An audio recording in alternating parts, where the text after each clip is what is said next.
Alô, alô? Alguém tá junto no Zoom aqui? Só para ver se o meu microfone está funcionando? Oh, Vê like se... they train people for Ah, tá funcionando? Ah, beleza. like straight up professional. Tô te ouvindo, Rob. Fechou. Bem, gente, a gente está aqui no híbrido. O híbrido ainda é meio atrapalhado, mas é o que dá para fazer aqui. Quem está no online aí, bem-vindo.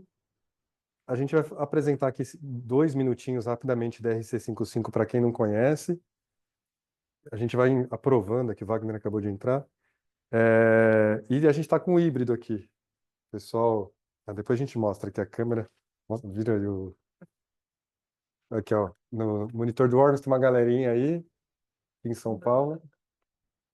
A ideia é que a gente faça mais encontros presenciais, né? Aqui em São Paulo e no Rio. Lá no Rio tem o Bamba Labs, também é um espaço legal para a gente ter work. E Floripa, né? Também tá ficando um hub bem legal de cripto.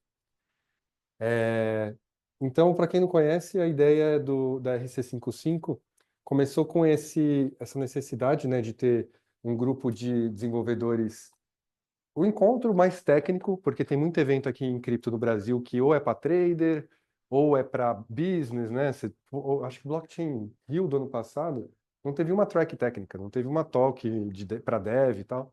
Então a gente começou a organizar a RC55 para isso. Não é organizada por empresa, esse também é um outro viés nosso, ser neutro. Então eu não estou aqui eu estou como hobby, né? Esse aqui é um pouco dos nossos valores, então não é também para lucro, a gente acha que isso pode enviesar a qualidade do conteúdo, mas a gente também não reclama, dependendo do tipo de funding ou de patrocínio, a gente está aberto para conversar se isso ir na linha de aumentar a educação aqui no Brasil para Web3 e blockchain. A gente tem o viés de Ethereum, de EVM aqui, a gente ainda não teve, por exemplo, uma talk de Solana, nada contra, mas é porque os valores de quem começou o grupo aqui é um pouco mais alinhado. A gente quer ir para esse modelo de DAO, então, tipo, todo mundo que contribuir de alguma forma, tipo o Worms, que é um palestrante, ou quem conseguiu um espaço para a gente ter esse, por exemplo, a gente fez outro dia o espaço no Nubank, e teve o Luan lá do Nubank, na época ele estava no Nubank, que ele conseguiu espaço para a gente, então a ideia é que essas pessoas que ajudem a comunidade de alguma forma sejam retribuídas. Um pouco do que a gente fez ano passado, então ano passado a gente ajudou, como o RC55, né, como esse grupo, a gente ajudou o IF Samba, que rolou lá no Rio. Tanto a gente fez uma track técnica, teve uns conteúdos muito legais. A gente ajudou no Hackathon.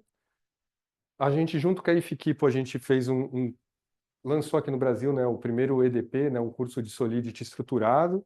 Tem uma galera aqui da turma.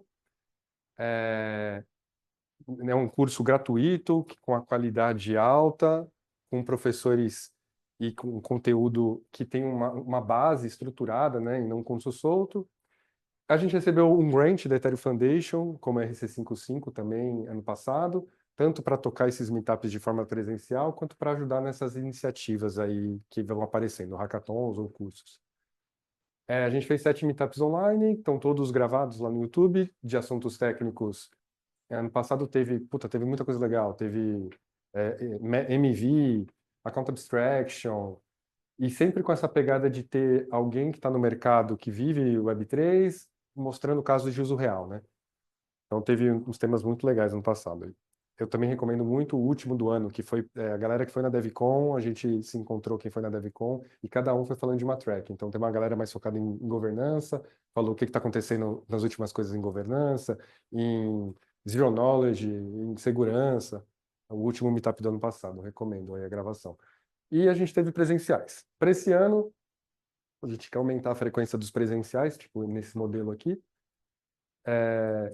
Continuar o curso de Solidity, ele já começou em 1 de fevereiro. Quem tiver alguém, amigo, talvez ainda dê tempo de uma inscrição customizada. Fala comigo aí, a gente vê o que dá para fazer. Tá rolando o módulo 3 agora, vai ter o módulo 4 e 5 desse curso de Solidity.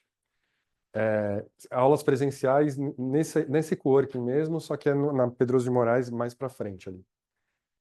E vai ter agora o Modular Cripto em Belo Horizonte, no Hackathon, que a gente vai estar ali apoiando também. E esse ano a gente vai começar com esse projeto e botar no papel aí de descentralizar a governança, aí de abrir pelo menos, o Worms, inclusive, é uma pessoa muito legal para pedir ajuda disso. Como que você abre task para a galera, para qualquer pessoa consiga ajudar, deixar um negócio mais preparado, mais friendly, né, mais amigável para a galera conseguir contribuir. Então era um pouco disso aí. Agora sobre o convidado de hoje, né, o Worms, muito obrigado por ter aceitado. Bem, acho que eu não tenho. A primeira vez que a gente se conheceu foi. Você estava no Yearn, né? Você está no Yearn. Na verdade, o Worms ele tá em tudo. Ele é um dos caras aí mais. Teve gente que nem sabia que você era brasileiro, tá? Tem uma galera que veio me perguntar, pô, mas o Worms é brasileiro, eu não sabia, tá? Então ele é essa galerinha aí, as jabuticaba que você acha no. Fala, caramba, que da hora que tem um brasileiro trabalhando nisso. Ele tá bem. Do espectro que dá para você ser aqui. Web3 para Drex, Web3 DJ, o mais descentralizado possível, o ARM está nesse espectro do mais descentralizado possível. Também um dos primeiros caras que eu conheci que estava falando já no começo de IA sobre vector stores, como você ter hacks para melhorar o contexto das IAs. Ah, vai ter aqui hoje? Legal. Então, pô, obrigado por ter vindo.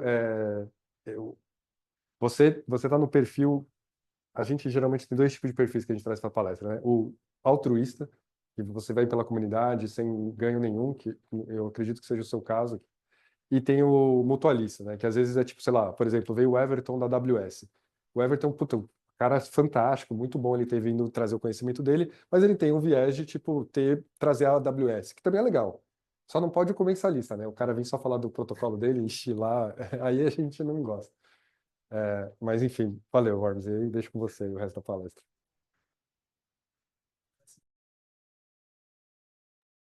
Alô, alô, vocês estão me ouvindo bem? Aí, vocês estão me ouvindo bem aqui? Se eu falar meu alto aqui é porque eu tô com fone aí, tipo, né? Deixa eu tirar aqui a apresentação também. Ah, boa. Esse aqui é o QR Code do grupo do WhatsApp, o Rob falou, e quem escanear aí, quem tiver na chamada ou tiver aqui no presencial, é o grupo do WhatsApp. Aí, deixa eu dar um tempo pra escaneando aí.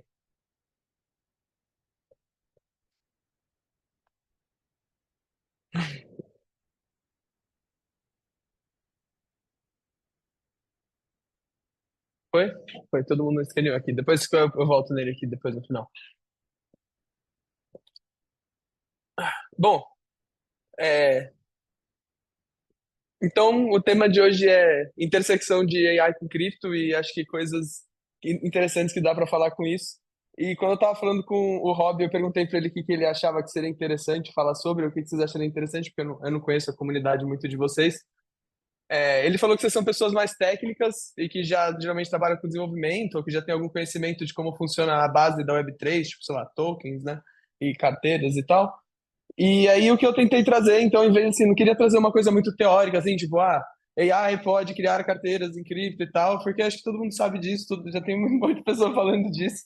Eu vou trazer algumas coisas que eu cheguei a fazer nas empresas que eu trabalhei, então, tanto na Yearn e agora também no DeFi Money, que é um projeto um pouco bem menor que a Yearn. A Yearn, ela é um agregador de rendimento na Web3, assim, então, tipo, ela para todos os ativos que tem, então, assim, tem Ethereum, tem DAI, tem USDC, tem W Bitcoin na Ethereum, né? Tem vários ativos. Para cada um desses ativos da Yearn, geralmente tem um cofre que você pode depositar ele e ele está linkado com alguma estratégia de investimento, tipo, depositar numa plataforma de lending ou fazer algum tipo de leverage. Então, tipo assim, tem vários tipos de investimento e a Yearn, ela fornece esses investimentos como contrato e é tudo dentro da Web3. Nenhum dos investimentos saem, assim, o dinheiro nunca sai da blockchain. Você sempre sabe onde está indo tudo. E o DeFi Money é uma plataforma de CDP, de empréstimo. Então, você deposita cripto, tipo Ethereum, Bitcoin, e você pega uma stablecoin emprestado, chama Money. Então, só passando assim, uma visão por cima do que eles fazem, mas porque, principalmente a Yearn, a gente vai ver bastante hoje, porque vai ter exemplos mais práticos dela e tal. E eu tô trabalhando assim, tô trabalhando com cripto agora, principalmente nesses lugares, na Yearn, faz uns 3 anos. Eu trabalhei muito na parte de documentação, mas eu também fiz bastante front-end. Front-end, assim, de serviços menores até manutenção no front-end principal. No DeFi Money também fiz grande parte do front-end. Então, assim, é onde eu já codei mais, assim, faz uns 10 anos que eu mexi com front-end. E documentação eu acabei fazendo bastante porque, honestamente, tinha demanda e eu achei legal de fazer. E aí foi até um pouco antes da época de sair o GPT e essas coisas, assim, que ajudam muito a escrever. E eu também vou falar um pouco disso hoje, assim, sobre, né, escrever e gerar documentação e tal. É, então, assim, obviamente, só deixando claro, né, eu vou falar várias vezes na apresentação LLM. LLM seria essas AIs que têm essa capacidade de meio que prever a próxima palavra ou prever a próxima sentença depois que você escreveu uma coisa.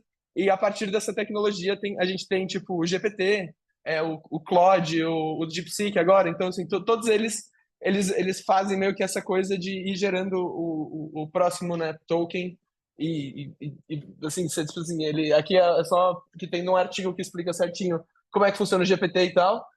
Aqui tem a melhor coisa sobre a AI é a habilidade dela de aí, tipo, geralmente esses tokens têm uma probabilidade, ela vai lá e pega o que tem a maior probabilidade e põe geralmente. Então, assim, é uma coisa que tem um funcionamento parece meio simples, mas é muito útil, dependendo de quão inteligente ele é, assim, né? E depende do que ele consegue fazer. E quando eu tava na Yearn, isso agora que foi a apresentação que o Rob falou, faz uns 2 anos, o GPT tava no GPT-3, assim, e você não conseguia colocar muita coisa no GPT. Na verdade, ele conseguia só lidar com um arquivo, assim, basicamente, quando você passava para ele. Tipo, ele conseguia, no máximo, lidar com um arquivo de código, assim, ou com um artigo. Não ia muito mais do que isso, o tamanho do contexto dele. Aí eu cheguei a fazer essa ferramenta, que tem toda a documentação da Yearn, e você vai fazer uma pergunta, e aí ele respondia, né, usando a documentação da Yearn. E aí o que a gente usava para fazer isso na época era, ainda dá para usar, claro, e evoluiu muito, é um hack chamado Vector Store. Essa Vector Store, ela é um negócio que é assim, aqui tem, é meio confuso, desculpa, mas tipo, aqui tem meio que um funcionamento bem por cima de como ela funciona. Então o passo zero é que você precisa pegar todo, por exemplo, peguei toda a documentação da Yearn, mandei na API da OpenAI e ela gera um negócio que chama de embedding, que é tipo esses vetores assim numéricos. E aí esses vetores numéricos você pega e joga nesse negócio que a gente chama de banco de dados de vetores.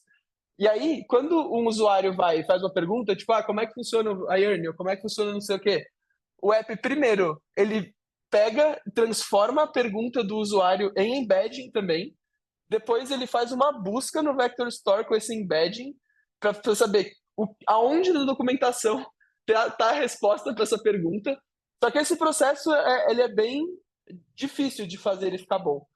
E depois você ainda vai pegar o que ele vai te retornar aqui de pedaços de documentação, mandar de novo para o GPT a documentação com a pergunta, e você vai ter a resposta final que você vai dar para o usuário. Tipo, então, assim, você é meio que um hack, onde você tenta estender o tamanho do contexto que o GPT consegue ter, porque fazendo esse processo aqui. Só que tem um porém. Aqui é uma imagem que eu peguei de um artigo gigante que chama Enterprise Vector Store, assim, como fazer.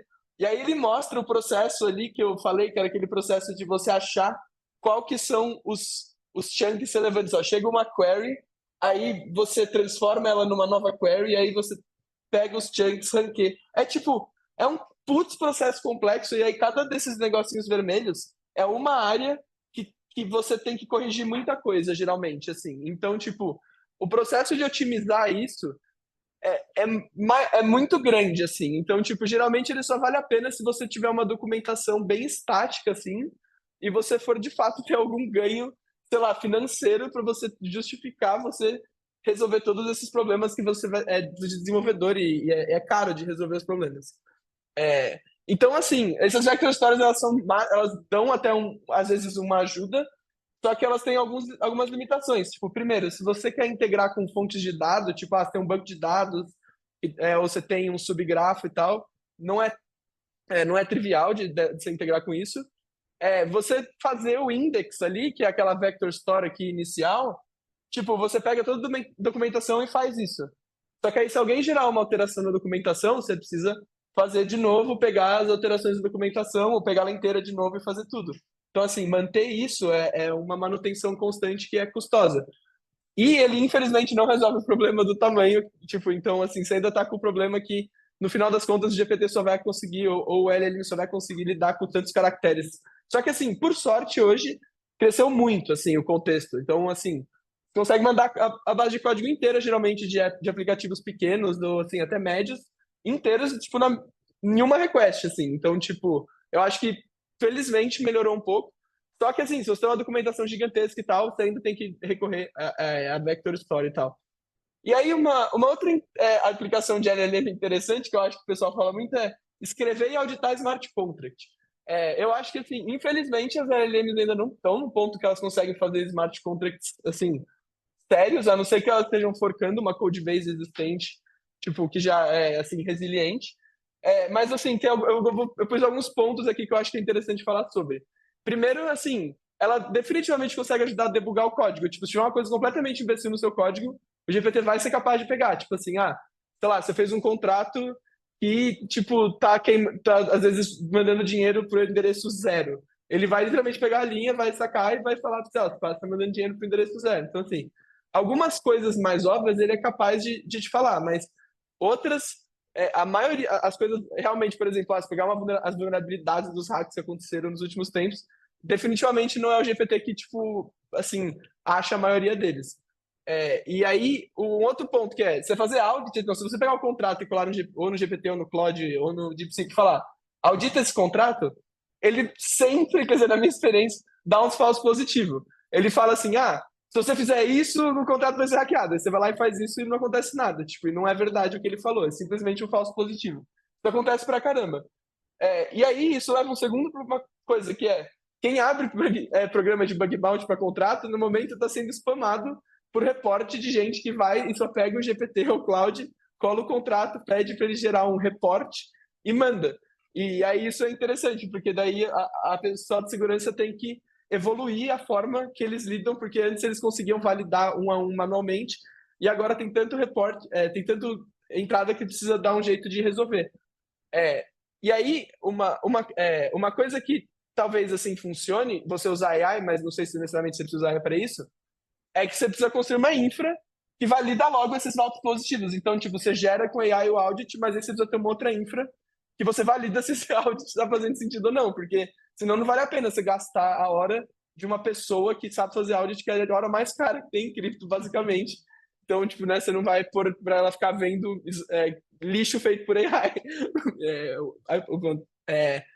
Então, e aí eu acho que assim, aqui, depois eu falo do último ponto aqui. Como que seria, então, o reporte bem feito? Eu peguei desse cara que faz a segurança dos contratos da Yarn faz bastante tempo. Ele falou assim, se você for mandar um reporte, que é uma boa prova de conceito de um bug report, você tem que ter os endereços da mainnet com os contratos do que você está falando sobre. Você tem que fazer um teste mostrando que o attacker começa com menos dinheiro e depois do seu teste o attacker está com mais dinheiro. Você mostra esse ataque, obviamente, num fork da mainnet. Hoje tem, por exemplo, o Tender, ele te dá um produto lá que você aperta um botão e você tem um fork da mainnet super fácil de usar. Então, tipo, não é um problema aqui fazer fork da mainnet. E aí, uma explicação de como o ataque funciona. Então, assim, vai ter que evoluir esses bug reports para uma coisa que já tenha às vezes, essas validações já mais feitas. E aí, uma outra coisa também que eu achei engraçado, que foi, assim, um lugar que é a Layer Zero, para tentar combater o spam, ele queria colocar KYC, que é tipo, você tem que se identificar e colocar o seu documento e tal, para você poder mandar um reporte. Só que daí você acaba matando para grande parte dos caras que realmente fazem segurança, eles são anônimos, eles não querem colocar o RG deles numa parada. Então, assim, o que está escrito aqui, que esse cara está falando, é que é muito melhor você só fazer uma infra onde a pessoa que manda o reporte já tem que mandar com a validação, do que você ficar fazendo esses programas de KYC. E casa, assim, casa bastante com o que o cara ali falou da esquerda de como fazer essa infra. Então, assim, é bem interessante, porque eu acho que um outro ponto que é bom de você focar nessa infra é que daí se alguém gerar mesmo um negócio com AI, que tá tudo certo, então vale a pena ser olhado, assim. Então não importa se é feito com AI ou não, o ponto é. O problema é você limpar só o spam mesmo de forma inteligente, assim, do que tá vindo. E aí um outro caso que eu acho que é interessante também falar sobre smart contracts e AI, na Yarn teve um problema recentemente que, tipo, alguém mandou uma transação para ser assinada para multisig que mexia em vários ativos. E aí ninguém viu que em um desses ativos estava com, tipo, 2 zeros a mais. E aí acabaram vendendo, tipo, tudo que a Yarn tinha ali no tesouro de um ativo que eles estavam guardando com uma coisa, foi vendido. E aí, tipo, eles tiveram que comprar e tomou uma perda. Então, assim, o problema é que todo mundo que assinou essa transação não viu esses zeros a mais faltando. Então, tipo, você ter, às vezes, acho que uma AI ou uma coisa que olha para o que está acontecendo na multisig e te dá uma explicação humana, tipo, ou te fala, talvez, ó, talvez tenha um zero a mais ou a menos, checa ali ou aqui, talvez ajude muito. Então, assim, eu acho que nessa parte consegue, assim, usar, ainda tem bastante potencial para AI ajudar a gente a não cometer, as DAOs, enfim, a não cometer erro humano, que acaba tendo muito. Na verdade, geralmente a maioria das DAOs funciona através de multisigs e das coisas funcionarem assim, através das assinaturas. Uma coisa que funciona muito bem, e eu até vou falar um pouco mais disso aqui mais pra frente, é que as LLMs, tipo agora, tipo, sei lá, o novo GPT, ou o novo Claude, ou o novo DeepSeek, eles escrevem script muito bem, que faz query na blockchain, ou que faz coisa... Então, assim, você quer saber qualquer coisa de dados da blockchain, a verdade é que, apesar de estar de graça lá, não é de graça o custo de desenvolvimento para você conseguir pegar e digerir o dado e ter da forma que você quer. Geralmente, você vai precisar de um desenvolvedor, ou precisava. Agora, com esse negócio de AI, você consegue bem mais simples. E esse exemplo que eu coloquei aqui, só contar uma história meio rápida. A gente estava lá na Yearn com uma outra DAO, e eles estavam tipo, eu preciso saber desse cofre em específico quantas pessoas têm o token no bloco tal, porque a gente vai fazer um airdrop. E aí ninguém queria fazer o script. Eu falei, mano, juro, você faz em uma query pro Cloud. E foi exatamente isso. Foi pro Cloud, coloquei exatamente isso que eu falei para vocês, basicamente. E ele fez o script, ele roda perfeitamente. Coloquei aqui ele rodando, ele, tipo, pega o vault, ele query todos os blocos.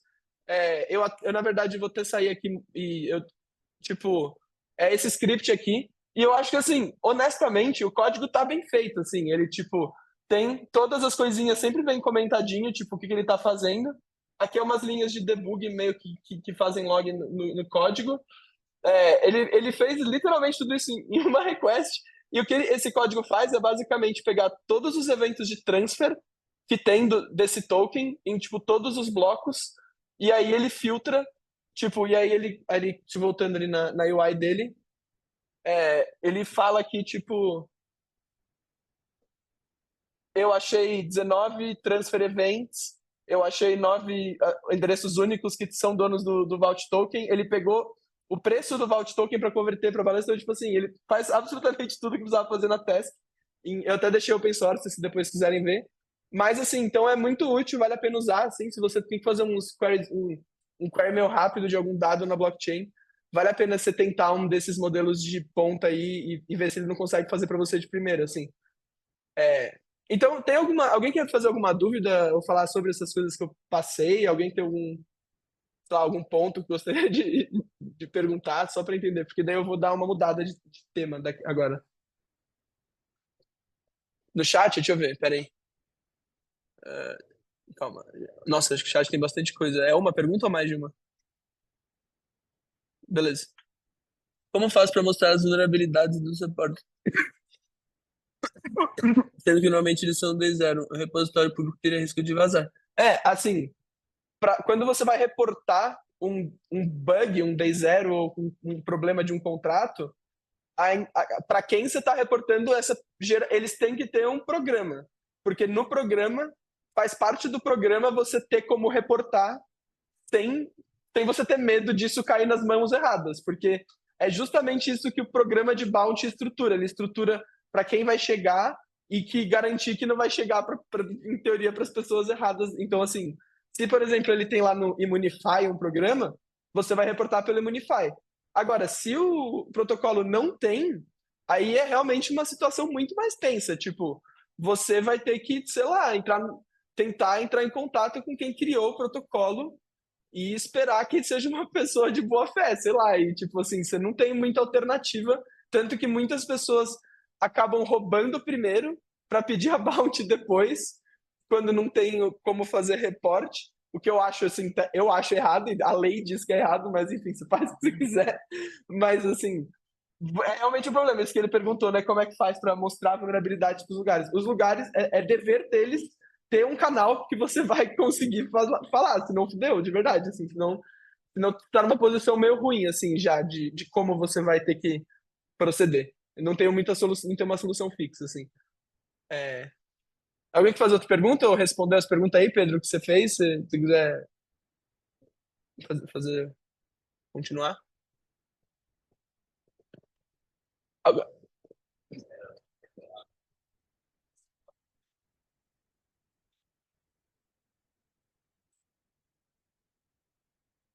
Eu acabei até, na verdade, então, acho que eu não cheguei a falar muito dela, então, o fim dela foi que, então, deixa eu falar um pouco mais daquele produto, vou voltar nele aqui. Esse produto aqui, tipo, eu fiz ele e ele ficou no ar, tipo, um ano, assim, e tal, mas ele não era muito usado, primeiro porque eu acho que, assim, ele só é capaz de responder coisa simples, tipo, o que que é um vault, o que que é não sei o quê. E as pessoas, elas querem fazer umas perguntas muito complexas, assim, elas querem, tipo, quanto que eu vou lucrar se eu depositar, tipo, isso hoje? Aí, tipo assim, você teria que pegar 5 lugares diferentes para responder essa uma pergunta, e aí você vai ver que tem várias outras perguntas complexas que as pessoas querem fazer e você não tem muito como, tipo, ter um Deus, assim, saiba de fato onde buscar tudo. Para mim, o que resolve hoje é se você consegue colocar a documentação toda no negócio, você consegue fazer essa ferramenta muito fácil, assim. Você consegue pedir pro DeepSeek ou pro GPT ou pro Claude, ele faz para você, tipo, porque você só tem que pegar toda a documentação, colocar na request e mandar a pergunta da pessoa. E, tipo, tem falhas nesse método, tem um negócio que o pessoal chama de, tipo, áreas assim, de memória apagada, assim, que é tipo quando você tem um corpo muito, muito, muito, muito grande, às vezes a AI simplesmente ignora que existe parte deles, assim. Então, um teste que eu fiz, o último teste que eu fiz com essa ferramenta foi tirar toda aquela parafernália de Vector Store e colocar tudo.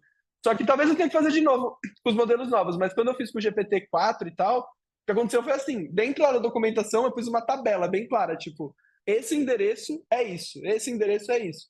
E aí eu fazia uma pergunta assim, o que é esse endereço? E ele só não sabia responder, ele falava, eu não sei, tipo, não sei. E aí ele sumia com partes do dado e não dava assim, então eu não quis me propor muito a resolver esse problema e larguei por aí a ferramenta, mas eu boto fé que conforme as AIs evoluem, esse problema vai melhorar e você vai poder cada vez mais jogar a sua documentação maior lá e só fazer a pergunta. E aí eu não sei, assim, o ponto é que eu não sei também se essa ferramenta tem como financializar ela, porque, tipo, imagina, assim, você já tem o GPT, você já pode você pegar lá a doc, colocar no GPT e perguntar. Você pagaria uma outra ferramenta que te explica só sobre a Yearn? Tipo, não sei, assim, ela teria que ser muito foda, ela teria que fazer uma coisa. Eu não consegui pensar o que ela teria que fazer para fazer as pessoas quererem pagar por ela, assim. Então, esse projeto acabou que ele não foi tão para frente, assim. Ele foi mais um experimento, assim. E para mim foi, tipo, aprendi bastante, sei lá, da dificuldade de financializar isso. Ou, tipo, porque cada pergunta que alguém chega lá e faz, custa. Tem que fazer ali o processo, a AI custa.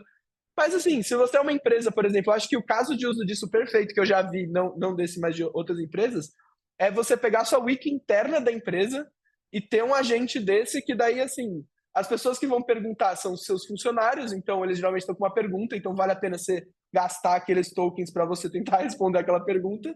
E aí você consegue, por exemplo, tem, sei lá, as regras de férias. E geralmente a pessoa não quer ler as regras inteiras de férias, só tem uma pergunta específica sobre as férias, se pode ou não pode fazer isso. Então, tipo, para esse caso de uso, acho que é muito bom. Só que daí, para você abrir para o público, é um pouco mais difícil, porque daí você está competindo tipo, o chat GPT e com essas ferramentas que estão muito fortes hoje em dia. É, então, eu diria que foi isso. Respondeu sua dúvida?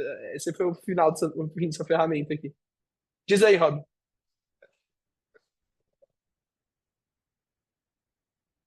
Pergunta? O que você perguntou mesmo? Desculpa. Ele tinha perguntado por quanto tempo ficou de pé esse projeto.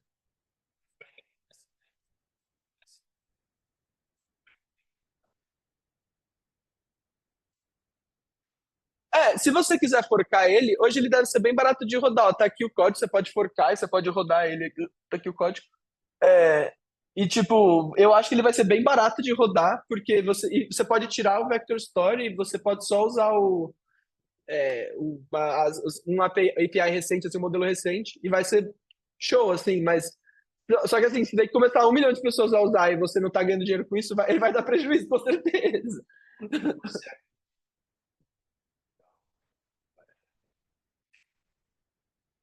Porque eu acho que hoje, na época que eu fiz ela, ele perguntou, né? Peraí, repetindo a pergunta, ele perguntou por que que tirar o Vector Store eu acho bom para a ferramenta. porque o Vector Store, eu acho que ele é uma gambiarra na prática, assim. Ele é uma grande gambiarra e, tipo, na época eu precisava mais dele do que precisa-se hoje. E hoje você só vai precisar dele se de fato sua documentação for muito, muito grande, assim, porque você consegue, cabe muita coisa no contexto hoje dessas LLMs, cabe, sei lá, o livro inteiro do Senhor dos Anéis, assim, tipo, numa query, então, sei lá, você consegue realmente por muito texto, tipo, então, eu não acho que hoje é uma coisa que eu precisei mais no passado e hoje tem mais uso de nicho do que você só precisa usar, assim. Inclusive, na época que lançou o GPT, ficou muito famoso uma biblioteca que chamava Llama Index. E aí esse Llama Index, ele já criava todos esses vector stores e tal, e, desculpa, o LangChain ficou mais famoso do que o Llama Index. O LangChain ficou super famoso, e na real eles conectam muito fácil com essas vector stores, então ficou muito na moda, assim, tem que usar, porque o GPT não aguenta por tudo, então usa isso. E se você vê até, tipo, teve empresas com valuation bizarro dessa época que faziam só Vector Store, assim, empresas, sei lá, 100 milhões de dólares para fazer Vector Store distribuído, tipo, Mongo Atlas, assim, só que só de Vector Store. Então, tipo, teve uma febre de Vector Store e agora eu acho que, eu não sei se tá, como tá, na verdade, até parei de ver, mas eu tenho certeza que não tá mais tanta febre, ou se tá, deve ter nichos bem específicos, assim, tipo, porque hoje as LLMs já estão melhores para lidar com mais dado, tipo, com bastante dado.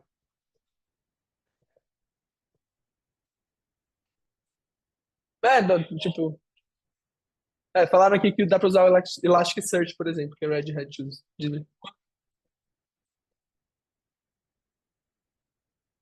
Nossa, era essa documentação daqui. Tipo, era, sei lá, toda essa documentação aqui. Então tem bastante página, porque tem, sei lá, por exemplo, a página do Vault. O negócio tem imagem também, né? Na época não tinha como dar imagem ainda no GPT, agora tem. Então, tipo, aí foram todas essas docs aqui. E aí, além de todas as docs, aqui tem bastante página, assim. Então, eu não sei exatamente o tamanho, mas além de todas as docs da Yarn, eu coloquei todas as propostas de governança que passaram. Tipo, todas as que tinha. Então, porque daí, se alguém perguntasse, como é que funciona essa parte da Yarn e tivesse a resposta numa proposta de governança, ele, em teoria, saberia responder, assim. Tá aqui o ID. Deixa eu ver se ele não vai achar a droga. Aí, aqui. Aqui tem exatamente o que eu coloquei. Então, eu coloquei, sei lá, as docs, as zips, que são as de governança, artigos e o site da Yearning. Tipo, então, sei lá, docs foram os artigos aqui, ó, fez arquivos, foi bastante coisa, tá vendo? Não sei ainda agora quanto que seria o agregado. Mas essas docs da Yearning cabem, a de outros protocolos deve caber, a maioria dos protocolos. Então, bom, deixa eu voltar ali para a apresentação.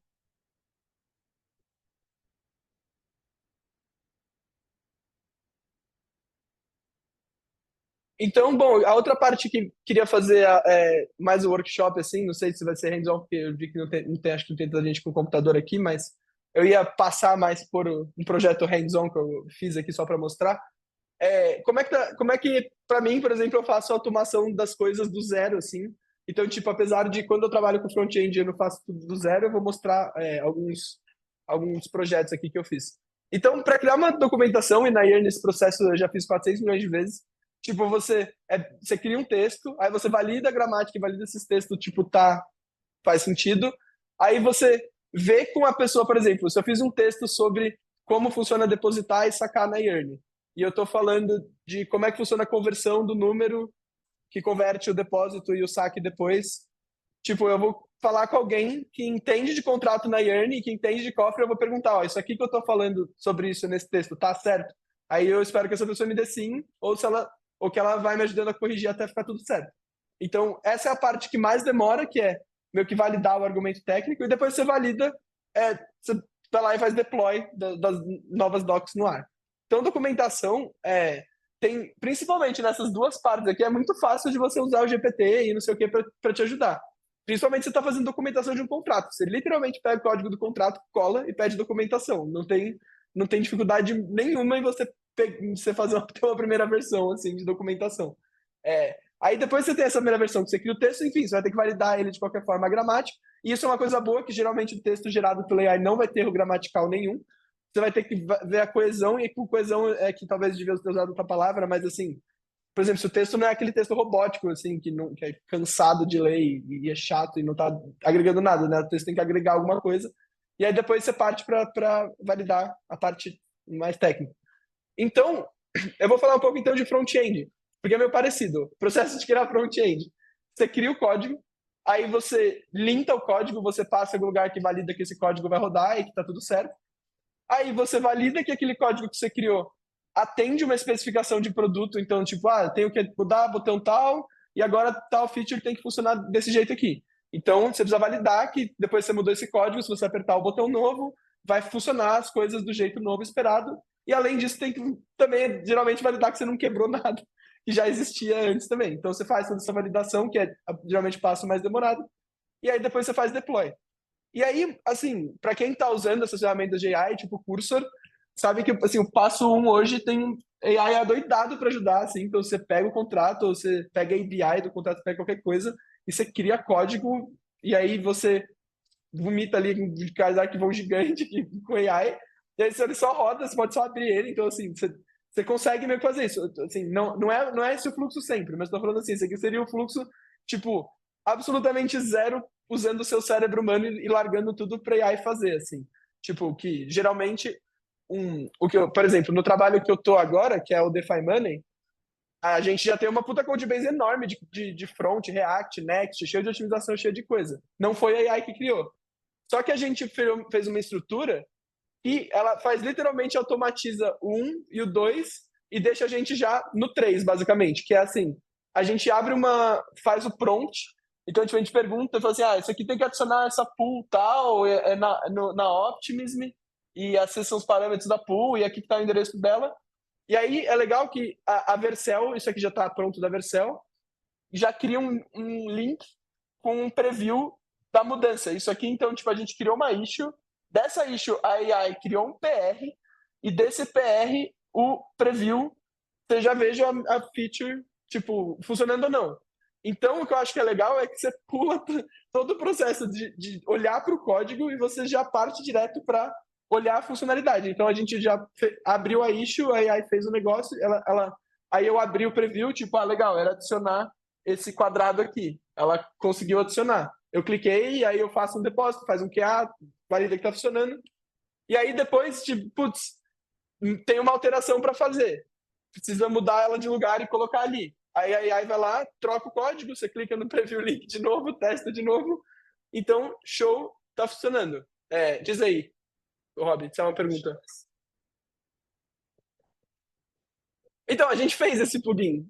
Eu codei assim, eu tenho um estagiário não pago no momento, ele é só um cara que apareceu e decidiu ajudar a gente. E aí eu meio que fui direcionando ele, e aí a gente criou essa infra que, honestamente, não é uma infra tão complexa. Você consegue criar essa infra com o próprio AI, tá ligado? Tipo, porque a infra é basicamente, a AI ela pega a sua query, aí ela usa as coisas que já existem, tipo o Aider ou o Cursor, assim, para tipo, pegar a sua query e ver o código que ela tem que aplicar. E aí ela só joga esse código pro PR do GitHub ao invés de jogar pro Cursor, porque o Cursor já trabalha com o diff do GitHub. Então, tipo, a gente meio que só, tipo, pegou as peças e moveu de lugar para funcionar no GitHub, mas a gente não criou nada de infra de AI, nada, assim, que não seja só pegar o resultado de um lugar e jogar pro outro, assim. E, eu diria que é muito, que vale a pena, e assim, a gente vai abrir source dessa infra, se você quiser usar essa infra exatamente essa que a gente fez, aí vai dar para usar eventualmente, porque a gente vai ser open source, mas honestamente, se você é mais fácil você fazer a sua, talvez. Assim, tipo, se você tá querendo, se você gostou da ideia, não é um projeto demorado, assim, se faz rápido, principalmente para AI, assim, esse projeto.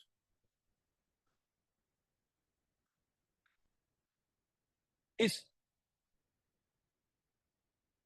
A gente usa o Aider, no caso, que o Aider tem, tipo, linha de comando. Então, joga pro Aider por linha de comando, e aí pega o resultado do Aider e aí aplica no GitHub, como PR. Aí abre o PR no GitHub com o resultado do Aider.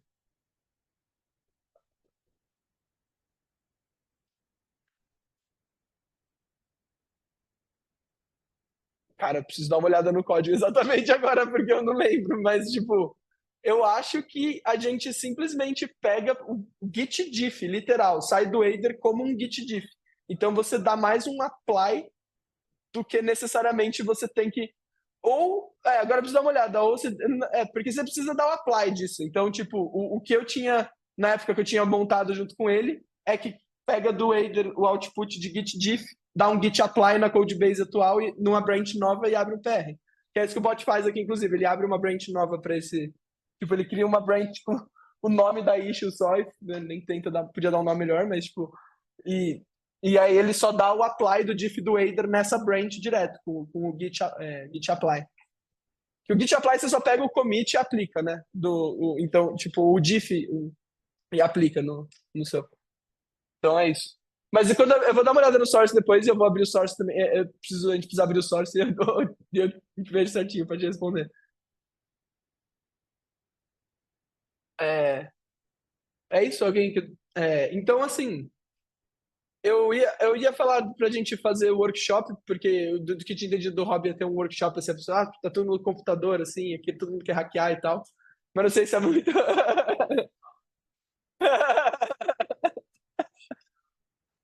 Não, mas tudo bem, porque assim, eu vou falar então mais, talvez eu possa só apresentar. A gente tem quanto tempo ainda? Tem tempo? Como é que tá? Então tranquilo, tá, posso falar disso aqui. Então, eu vou mostrar, assim, realmente o processo usando zero cérebro para criar um front-end de você só assim, você tem o contrato pronto e você ter o seu front-end feito. Então, assim, nesse caso, eu vou pegar os vaults da Yearn. Então, esse aqui é o site da Yearn. E aí eu peguei o vault do DAI. Como é que funciona esse vault aqui? Você pode depositar DAI. Então, tipo, se você deposita, sei lá, 10 DAI nele, você passa a render, sei lá, 10% ao ano hoje, no momento, em cima desse DAI que você depositou. E aí, quando você quiser sacar, você chama o withdraw e saque. Então, esse vault só tem basicamente essas duas funções importantes. E, geralmente, todos os front-ends de DeFi, você clica e cai direto no contrato, né? Então, você consegue ver aqui, tipo, o vault da Yearn. Se eu vim aqui procurar Deixa eu aumentar aqui para não ficar muito pequeno. Vai ter uma função chamada deposit. Deposit. E aí, tipo, essa função, basicamente, o front-end da Yearn inteiro, todas aquelas coisinhas bonitinhas que você está vendo, é só isso aqui. É só fazer uma conversão dessa função aqui, que é a função de deposit. E aí, igualmente, você tem a opção de withdraw. Só que tem aquela coisa do Ethereum, né? Que, assim, se o contrato da Yearn quiser mexer o meu DAI para depositar, eu preciso aprovar no DAI o contrato da Yearn para ele poder mover meu DAI, né? Então, tipo, eu tenho que... Primeiro você dá o approve para depois você conseguir chamar o deposit. Então, o que eu fiz aqui? Sabendo todas essas informações que eu passei para vocês, eu fiz o seguinte. Eu peguei aqui... Eu vou mostrar para vocês o que eu fiz, porque eu já fiz tudo, praticamente. Mas eu vim aqui no código do contrato, peguei a ABI, então esse aqui seria a ABI do Vault da Yearn. E eu criei um Vault Contract, Vault ABI.json. E aí eu basicamente só colei o ABI desse Vault aqui. E aí eu também peguei a ABI do DAI, porque a gente vai precisar chamar o approve. Precisa chamar o deposit no Vault da Yearn e precisa chamar o approve no DAI. Então, assim, basicamente, a primeira parte do fluxo você pega os contratos que você precisa usar, pega a ABI deles e junta em algum lugar. Porque a AI vai precisar disso para saber como que ela chama as funções dos contratos. Depois disso, o que eu fiz foi, eu criei esse ponto .env, que ela... diz aí. Eu vou usar foi o DeepSeek e o Claude, eu vou mostrar isso em breve aqui também.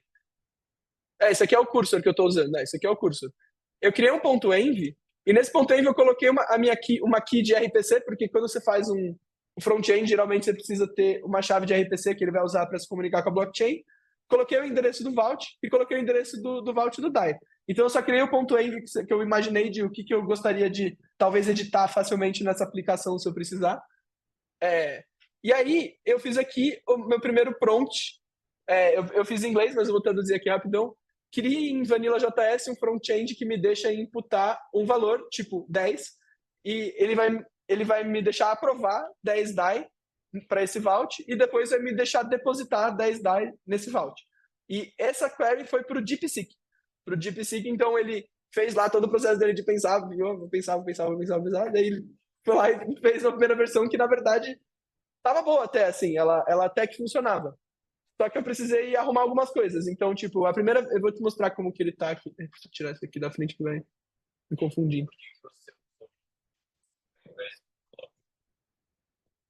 Eu vou dizer que eu acho os dois bem parecidos, viu? Eu até troquei uma hora no meio, eu vou falar quando que eu troquei, porque eu achei que o DeepSeek tava derrapando.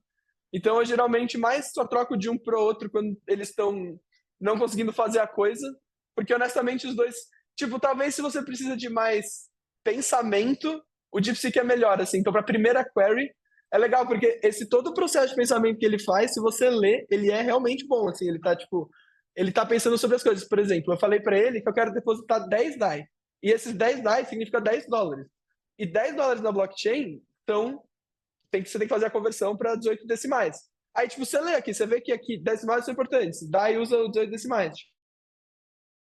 Tipo, então, eu acho legal, no primeiro da primeira request, ter toda essa linha de pensamento, porque talvez ele te dá uma coisa melhor estruturada. E se você tiver $200 por mês para gastar no GPT-1 Pro, ele é muito bom, ele realmente ele é melhor que o DeepSeek e o Claude. Eu testei, fiz uns testes com os amigos meus que têm acesso, eu não comprei eu mesmo, mas eu tô pensando em comprar, porque eu achei os outputs bons, assim, principalmente, assim, em termos de arquitetura, assim, eu fiz umas perguntas difíceis, tipo, cria um jogo completo com front, com back-end, que já resolve o problema do front não poder hackear, com não sei o quê.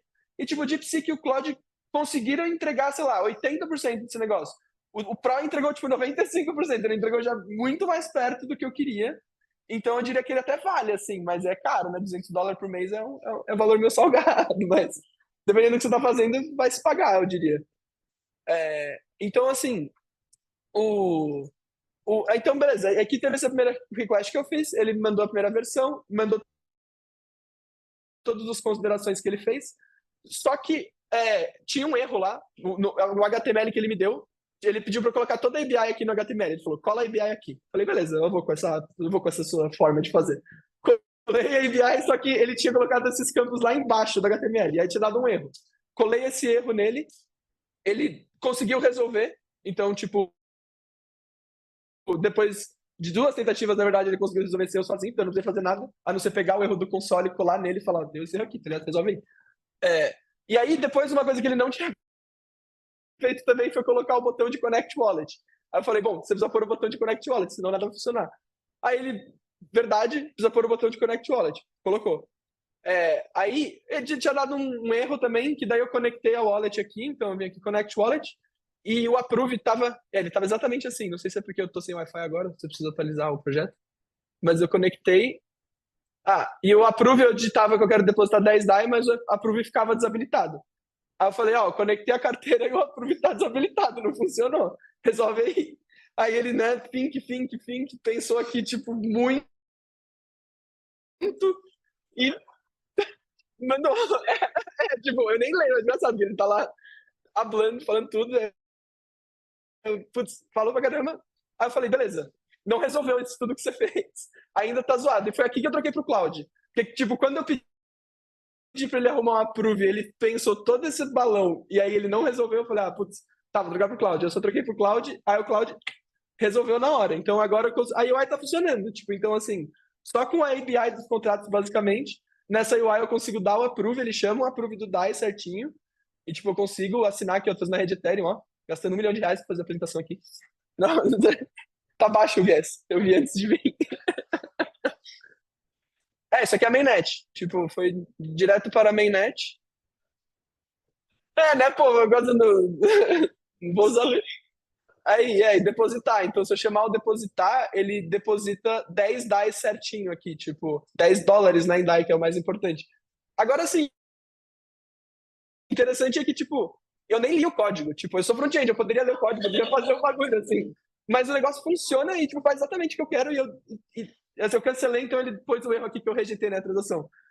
Mas, tipo, o ponto que eu acho que é interessante se você precisa de utilitários, assim, de data, tipo, eu quero fazer uma outra coisa que eu cheguei a fazer, ó, uma outra ferramenta aqui, prisma.lol. É que o protocolo do Prisma, ele meio que morreu. Então, não sei se nossa ferramenta não tá mais funcionando muito bem. Mas toda ela eu fiz com AI, assim, e eu pensei muito pouco nela fazendo essa daqui. Então, tipo, ela tem gráficos comparando várias coisas entre dois lockers de Prisma, que é tipo Curve, que tem locker, Então tem tabela, tem tipo gráfico, tem assim, muita coisa de tabela de. Agora deve ter morrido tudo porque os dados estão meio escassos. Mas, tipo, tudo assim, até a animaçãozinha de Rainbow, que agora tá opaco, mas tipo assim, a gente fez tudo aqui com AI, assim, e tipo, entregou uma tabela que as pessoas adoravam usar no final das contas. E assim, o que eu notei fazendo esses projetos é que tem muita oportunidade quando você interage com o protocolo, tipo, você mesmo vai lá e usa, aí você fala, putz, seria legal se eu tivesse esse dado junto com esse, porque eu precisei ir nesses dois lugares para tomar uma decisão. Aí se você junta esses dois numa UI, você geralmente fez algo que as pessoas vão querer usar. Tipo, talvez elas não vão querer pagar por isso, mas tipo, se você só disponibilizar ali um sitezinho essa própria ferramenta aqui a gente conseguiu um grant do Prisma para manter. Então, tipo, você faz a ferramenta, o pessoal gosta, você consegue um grant e você não teve que gastar muito tempo com o código, gastou mais tempo com o que ela resolve. Eu acho bem legal, sei lá, eu acho que o foco tá no lugar certo, assim, sei lá. Para mim, pelo menos, eu gosto de codar até, mas eu gosto mais de só resolver o problema sem ter que ficar digitando código, assim. Então, eu acho legal que tá nesse ponto e que, obviamente, você não vai resolver seus problemas todos, mas, assim, ferramentinha de análise e tal faz bastante coisa. Deixa eu dar uma olhada no chat, que tem bastante coisa aqui no chat. Deixa eu ver aqui, vixe. Hack de smart contract não é roubo. Opiniões fortes no chat.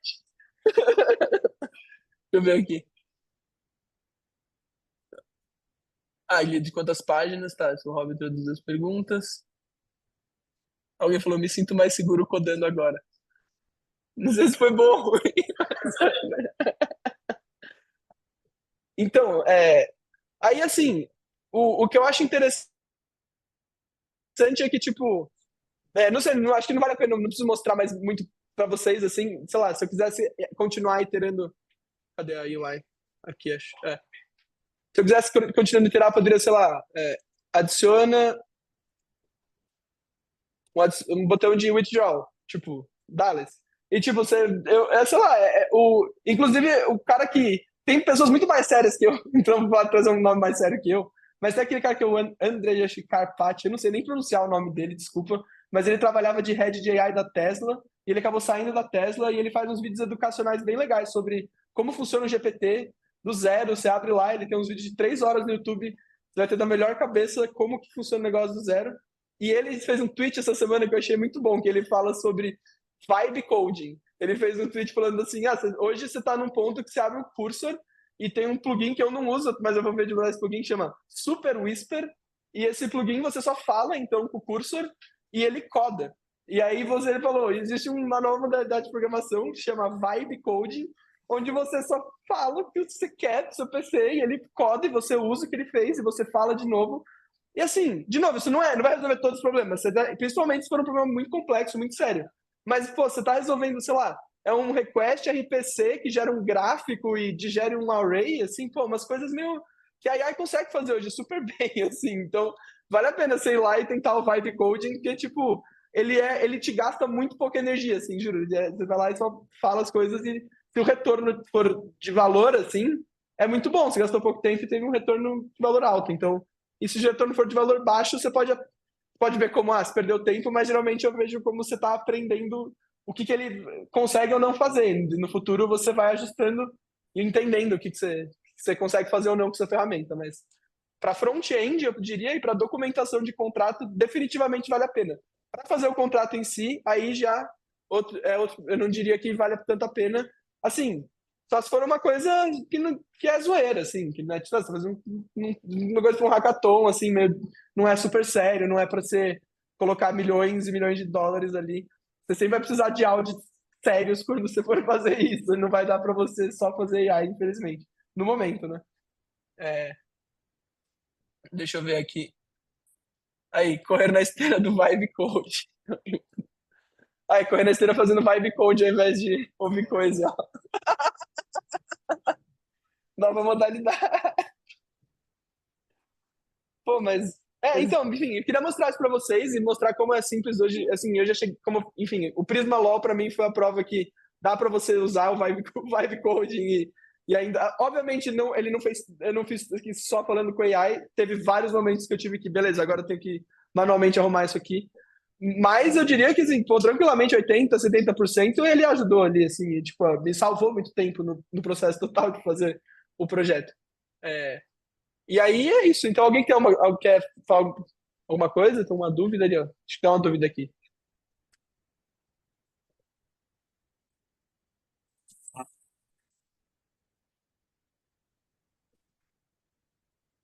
Aí perguntou quando eu vou começar uma aplicação do zero, qual que é o processo de ver o que que eu vou mandar para IA exatamente? É isso?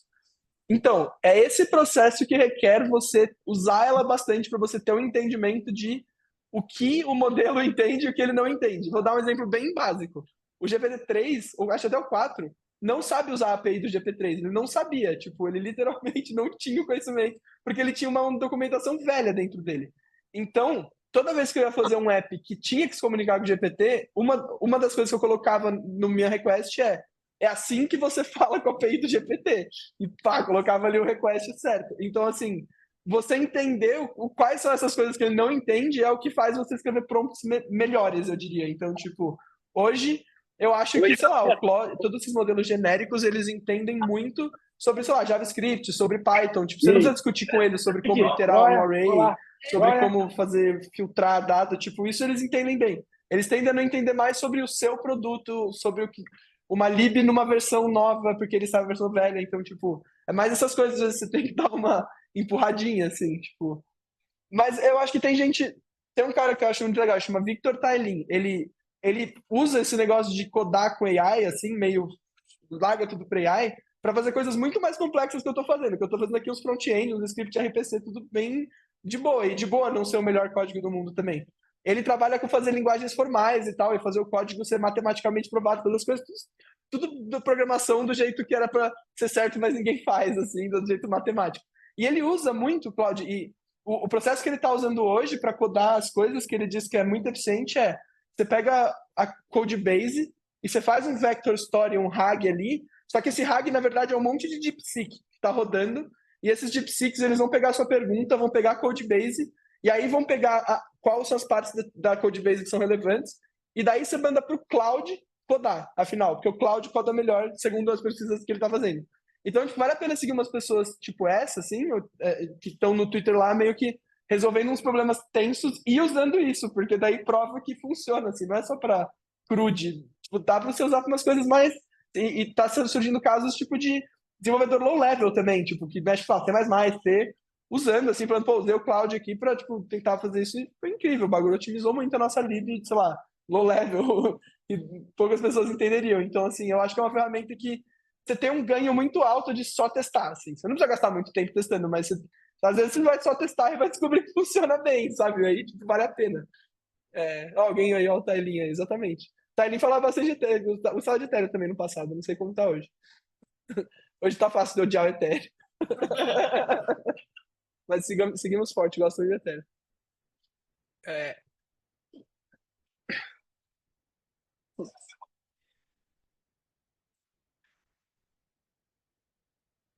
É, eu acho que daí vai de feeling mesmo, e eu acho que vai de não ficar, assim, se você pedir uma coisa, e aí ela fez um monte de coisa, e não resolveu a pergunta, beleza, você pode até fazer de novo, mas é geralmente aí que você começa a entrar num loop que você perde tempo. Aí eu achei que só trocar de IA foi o jeito mais eficiente dela, talvez não nunca fazer o mesmo erro, assim, tipo, sei lá, tipo, ó, troca o cérebro aí, tá ligado? Ver de outra perspectiva, talvez, sei lá, tipo, é. Ó, alguém perguntou, quanto tempo até os devs ficarem obsoletos?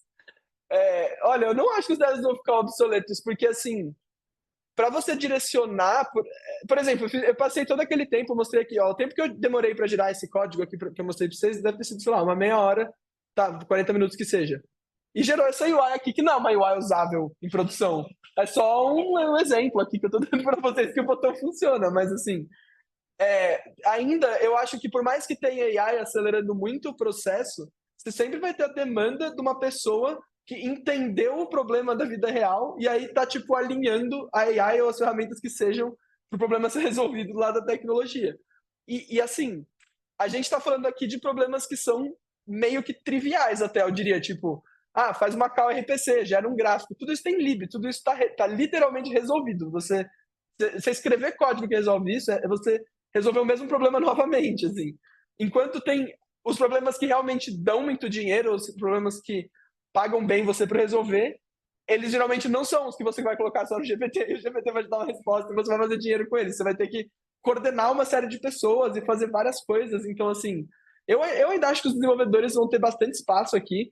Na verdade, valoriza bastante os desenvolvedores, porque, sei lá, eu vou dar exemplos que, tipo, meio toscos, assim, mas, tipo, você só sendo desenvolvedor, criar um app que é um assistente de personal trainer.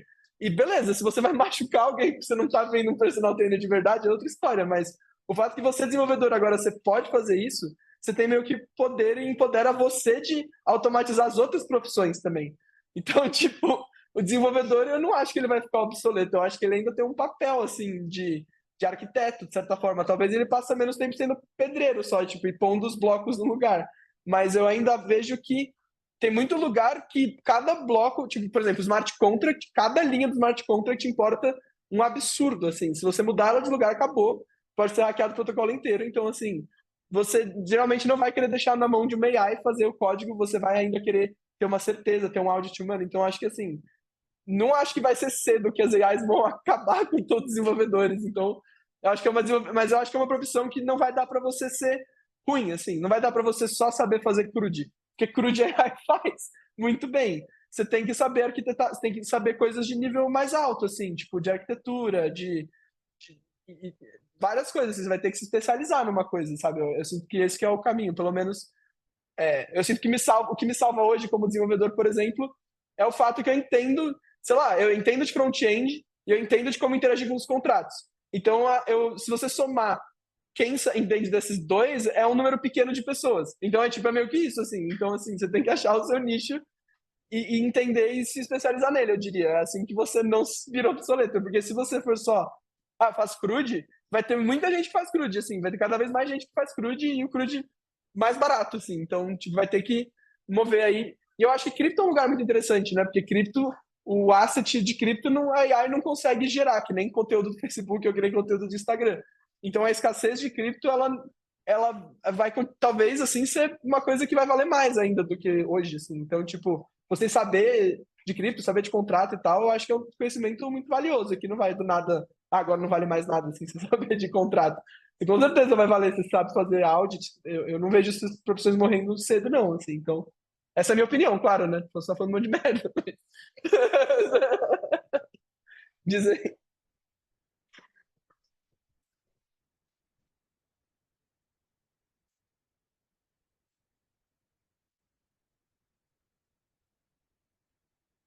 Você falou no microfone ou eu repito?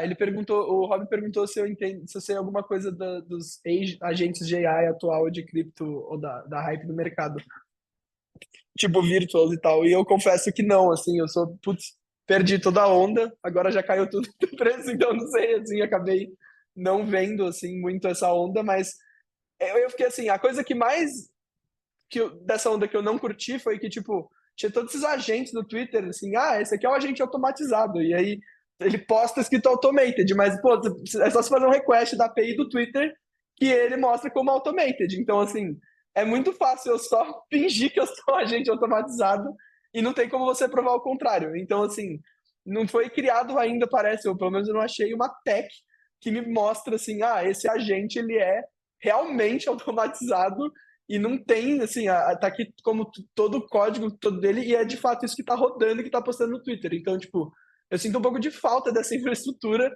e aí eu não entrei muito nesses produtos porque eu achei eles meio fracos nesse sentido, de tipo, é tudo meio fechado, assim, pro usuário, como que funciona. Pode ser só um humano digitando lá e as pessoas, AI é super inteligente, tipo, você não sabe, né? Você não tem como saber se é humano ou AI, então... Mas tem eu sigo o AI XBT no Twitter, talvez seja o mais próximo que eu tô.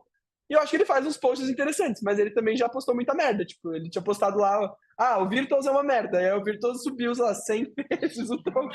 Então, tipo, aí não, sei lá, ele não é um bagulho que tá lá só postando coisas boas, tipo uma conta realmente boa no Twitter. Então, Eu acho que são tudo experimentos no momento. E como cripto gosta de apostar e de especular, e aí esses experimentos têm tokens, rola esses valuation que sobe e desce.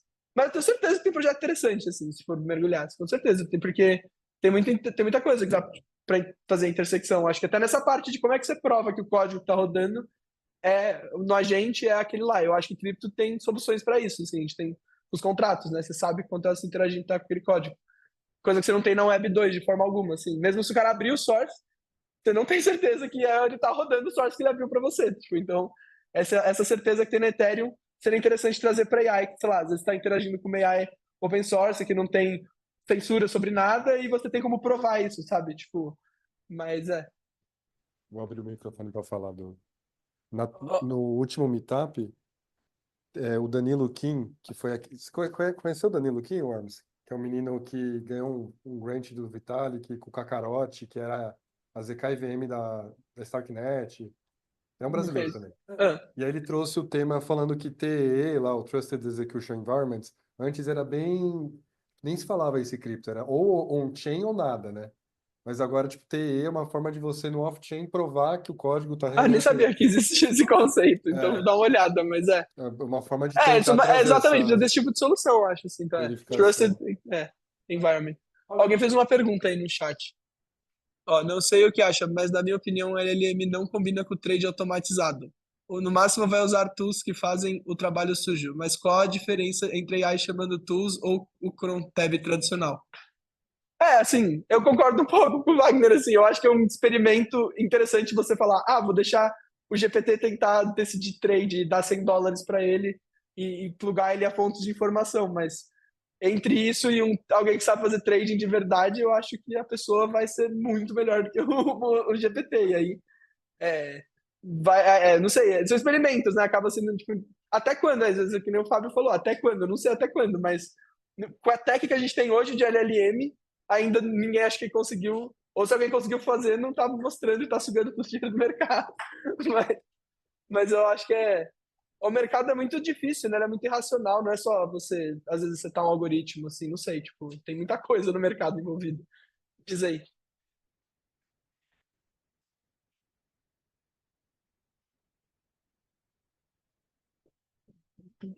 Sim, mas meio que não a ver com cripto, mas eu trabalho não, eu tenho agora mexido bastante com impressora 3D. E quando você vai fazer com impressora 3D, você mexe com CAD.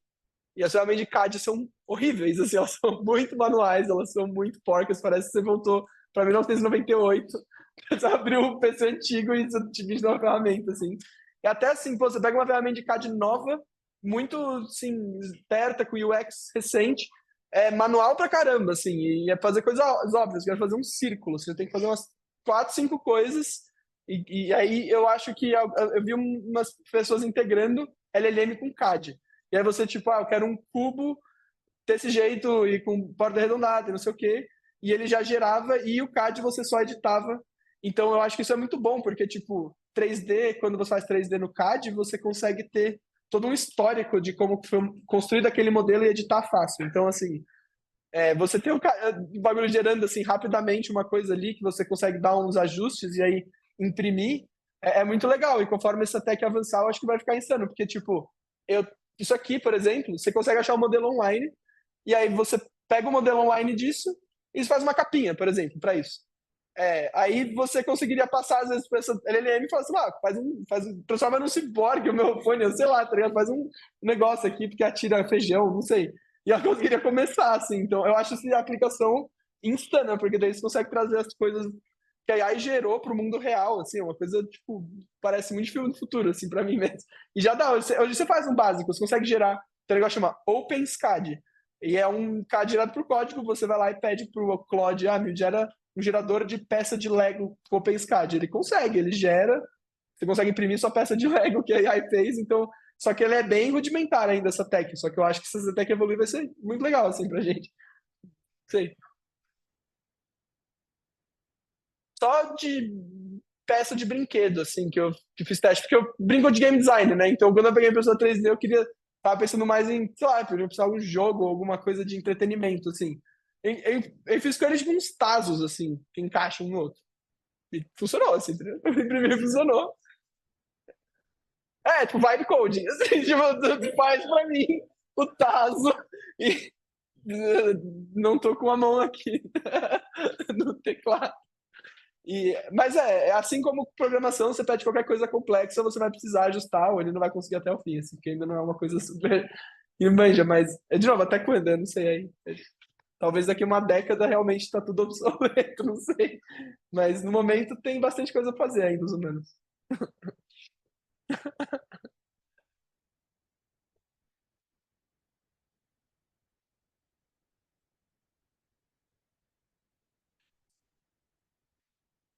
Ah, não cheguei a usar também, mas foi uma das coisas que mais cresceu nesse ciclo, foi esse Elise OS. Ah, perguntaram sobre Elise OS aqui, se...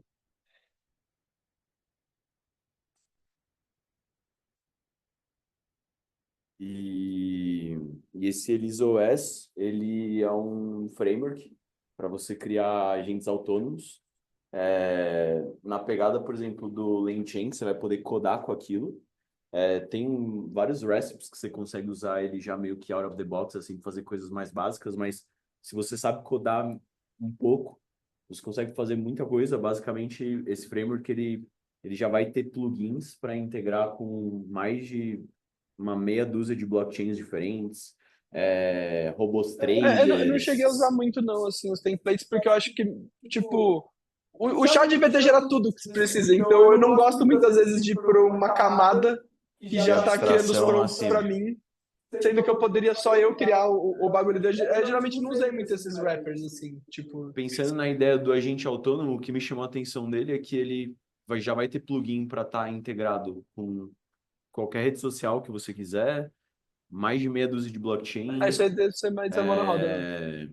robôs traders, então ele consegue estar integrado com um robô trader padrão do mercado, e aí você quer fazer um bootstrap ali de um agente autônomo para, sei lá, fazer alguma coisa que você quer, basicamente você vai preencher um JSON de configuração e vai rodar ali a parada, e esse JSON ele vai configurar tudo que o seu agente vai fazer, em que rede social que ele vai trabalhar, que blockchain que ele vai trabalhar, que exchange que ele está conectado. Ele tem uma penca de plugins, e para você fazer um agente pôr no ar em meia hora você põe um agente no ar que cria carteira, que conversa com a galera, que faz Não, transação. eu vi uma coisa dessa de carteira muito interessante, que foi um jogo que alguém fez, que eles colocaram cripto numa carteira, e aí você tinha que convencer a AI a te te dar a transferir a cripto. cripto. E aí, só que toda vez que você tentava, você tinha que pagar, e era cada vez mais caro. E aí, aumentando o bolo, e uma grana, sei lá, 15% ia para o desenvolvedor. E era muito legal, porque toda vez que alguém tentava, era aberto, se eu não me engano, você conseguia ver todas as tentativas de quem tentou anteriormente. E alguém conseguiu lá, o cara fez aqueles hack de prompt, assim, aprovar é depósito, ele trocou todas as funções ali, fingiu que uma era outra, e aí deu certo. Então, assim, tem coisa, certamente tem muita coisa legal com AI, assim, ainda mais esse de entretenimento do jogo eu achei muito legal, assim, foi um dos primeiros casos que eu vi alguém fazer algo inovador com jogos, assim, com AI.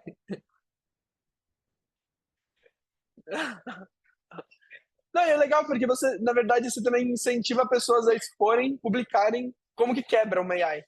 Tipo, é tipo um processo bem legal, assim, tipo, ele é bem resolvido mesmo. Acho que você tá sem o fone, né?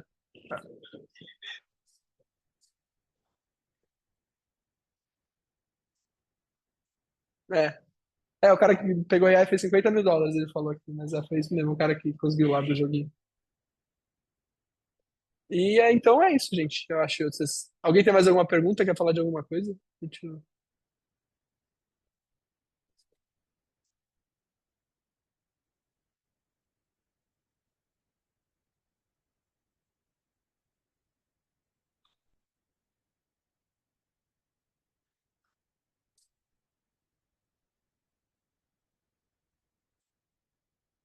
Dá. Não, então dá pra fazer. Ele faz assim, ele consegue fazer umas coisas. Então, e aí tem gente que tá meio que só integrando, né? Tipo, essa capacidade dele conseguir fazer isso com uma IDE, que daí você já consegue fazer o prompt por dentro da ferramenta, e aí você já tem uma ferramenta de CAD para editar o que foi gerado, sabe? Tipo, e aí, e também eu acho que daí tem outra coisa que eles têm que fazer, que é eles tunarem o modelo para ser bom de fazer CAD, porque no momento eles são meio burros, assim, no geral, todos os modelos, mas eu tenho certeza que se você pegar uma base enorme de coisas em CAD bem feita e taguear bem feito, treinar o modelo, vai sair um modelo que faz CAD insano, assim, dizer.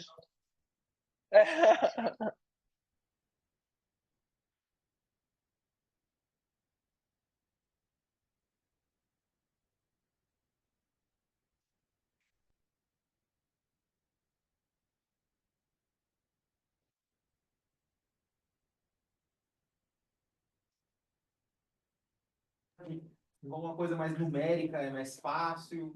Como que você vê essa...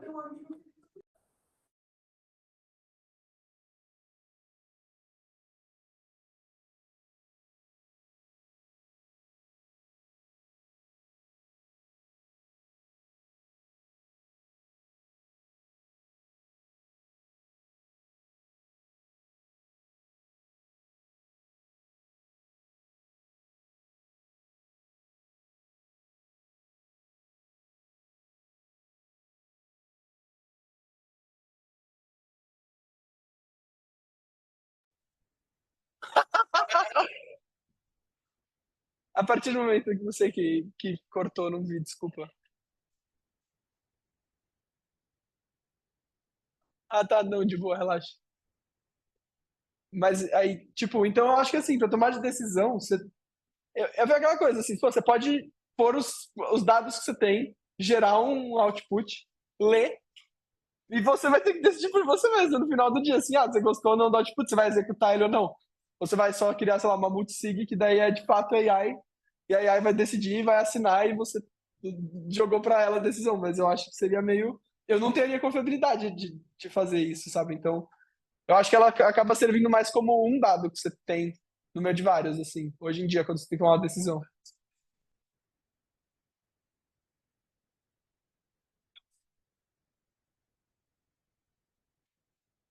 Sim,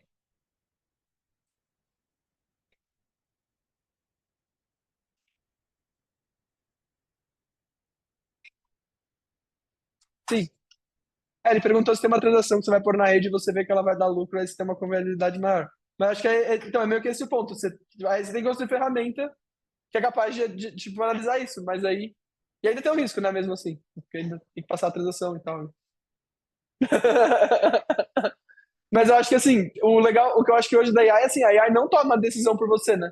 É isso que é o ponto da AI. Você, tipo, eu, eu, no final, eu que aceitei todo o código que ela me mandou ali. Tipo, só tô optando por não reclamar, assim, e por, tipo, só ir seguir e não tentar ficar prendendo muito ela. Mas, tipo, o ponto é que sempre eu que estou aqui no comando fazendo a coisa que estou dirigindo no final do dia, não é ela, assim. Então, eu acho que mas eu acho que vale muito a pena você testar cara, decisões e tal. Uma coisa que eu testei, não foi um teste tão bom, mas tipo, tipo, scripts de filme são feitos em salas com, sei lá, 8 pessoas, e aí alguém fala uma ideia, e aí essa ideia tipo, pinga de pessoa a pessoa. Então eu pensei, bom, se eu gerar um ambiente que tem 8 clouds, ou sei lá, um cloud, um DeepSeek, um GPT, então, um mix aí de personalidades, e cada um deles tem uma influência diferente. Então, um é, sei lá, um cara de esquerda, outro cara de direita, outro não sei o quê. Você dá personalidades para eles específicas, e aí você joga uma ideia e deixa essa mesa, tipo, iterar em cima dessa ideia. Então, assim, não deu, assim, não me deu resultados que eu falei, nossa, que incrível. Mas o experimento me parece muito legal de você tentar fazer e de você tentar metrificar se eles tomam boas decisões ou melhores quando você faz isso, versus quando você só pergunta para a AI fazer sem você fazer toda essa parafernália. Tipo, então, eu acho muito legal, assim, é uma área divertida de explorar, né? Parece meio futurista, assim. Tá rodando os agentes, eles têm opinião, eles têm não sei o quê. Tá lendo eles conversarem entre si. Fica é meio doido, assim. Mas é. Aí o cara, alguém falou AI agents no chat.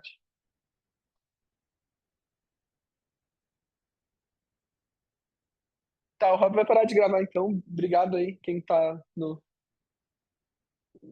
no chat. Eu vou sair aqui do